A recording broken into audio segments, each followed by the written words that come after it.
One of the amazing things about the nighttime is that the nighttime is very special whether you're a believer or not. One of the things that psychologists often discuss is that nights are usually considered a spiritual time. So they talk about how usually people are more willing to share and they're usually more in touch with their feelings and their emotions at night.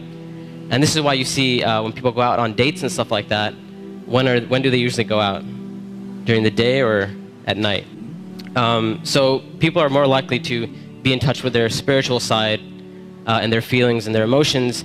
And what Islam does is that it takes advantage of this time. So while other people are busy doing other things, a believer takes that spiritual time and they take that emotional time and they devote it to their Lord. And one of the things that the scholars often talk about is that the night is a testimony of a person's love.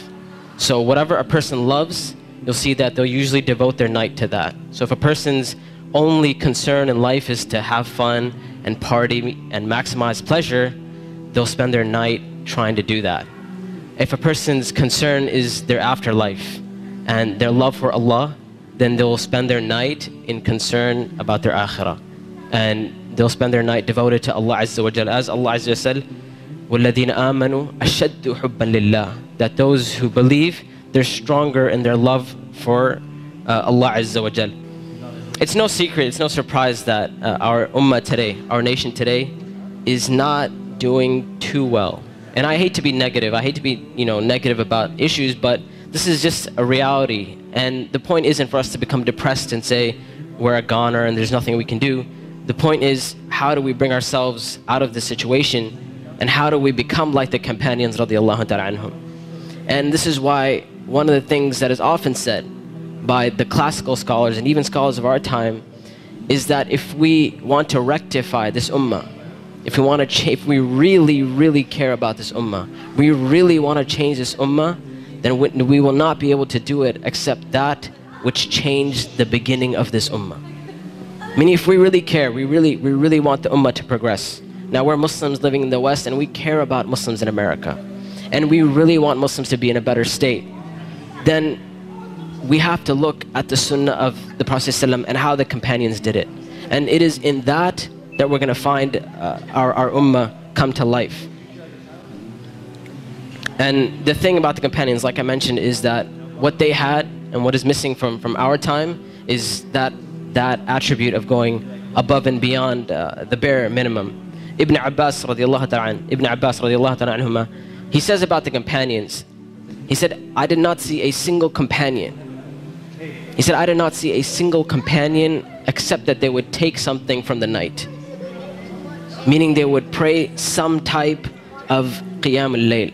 And one of the most oft questions I get from young people is, you know what, my iman is just not doing too well.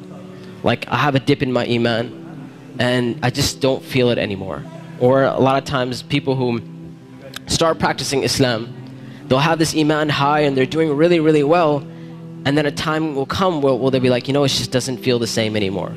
Or a lot of times reverts and converts will say, when I first became Muslim, it was the most amazing experience of my life, and I want that back.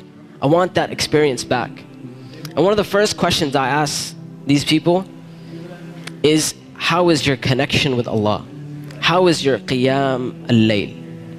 When was the last time you got up in the middle of the night or in the last third of the night to pray to your Lord?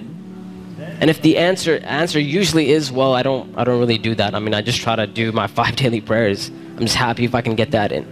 And I tell them, I say, listen, if you're cutting off your connection with Allah, how are you going to get better? You can't expect your iman to just get fixed all of a sudden on its own. It's not going to happen. You have to take steps for you to become a better Muslim. You have to take steps to reach that level of iman. When it comes to qiyam al-layl, one of the advices I often give, and I give this advice because this was the advice given to me by my teachers, is if you want to pray qiyam al-layl, all you have to do is just try it. And I'm not talking about spending a third of the night praying or half of the night praying. I'm saying get up 10 minutes before Fajr. Just 10 minutes before Fajr. And we know the Prophet ﷺ told us that it is the last third of the night where Allah Azza wa Jal comes down to the lowest parts of the heaven and He asks, He says, which one of my servants is seeking my forgiveness that I may forgive them? And which one of my servants is seeking my mercy that I may be merciful for them? Which one of my servants is asking of me that I may give to them? And that third of the night is still there in the last 10 minutes before Fajr. So all I'm saying is wake up 10 minutes before Fajr. Not an hour, not 2 hours before Fajr, 10 minutes before Fajr. And try and pray Qiyamul Layl and experience this amazing spiritual nature that Allah Azza wa Jal has given us, this blessing that Allah Azza wa Jal has given us. And when you get up in the night, number one, you'll see your heart transform. You'll feel your heart unlike you've ever felt it before. And I know a lot of us, and this is a problem which is very, very common, where we look at Islam and all we see is a bunch of things we have to do. And we're missing that spiritual side of Islam. We're missing that connection with Allah and our Creator. And I tell you that if you're seeking that connection, then get up and pray Qiyamul Layl. You will see your heart transform. You will see this tranquility and peace that Islam is supposed to be. You know, people talk about Islam. Islam means peace and all that kind of stuff. If you really want to experience that, get up in that last third of the night. Get up for 10 minutes and you will see that peace and tranquility descend upon you.